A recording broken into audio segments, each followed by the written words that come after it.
30 gün en vahşi, en barbar yöntemlerle Gazze bombalanıyor.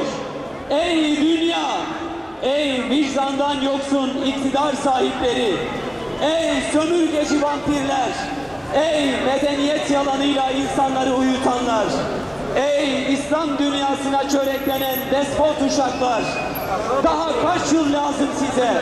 Parçalanmış kaç çocuk bedeni vicdanlarınızı uyandırır? Evladının parçalanmış bedeniyle haykıran annelerin çığlıkları kulaklarınızı patlatmadı mı? Dağ gibi babaların çaresizce yere çöküşü utandırmıyor mu sizi?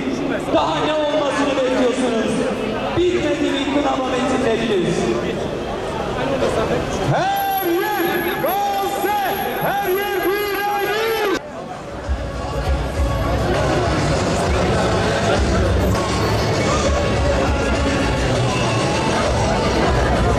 Kardeşlerim, şimdi telefonlarınızın yaşlarını açalım ve ön kısma doğru, gazetecilerin, muhabirlerin olduğu kısma doğru kaldıralım.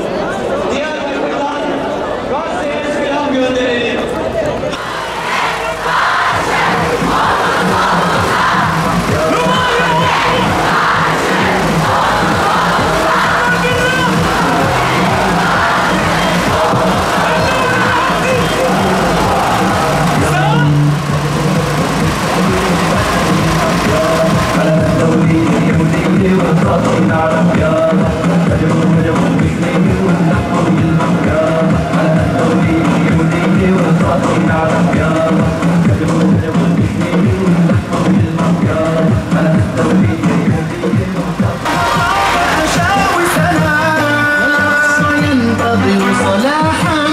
الله الله أشاوي سلام والأرض لنا والقدس لنا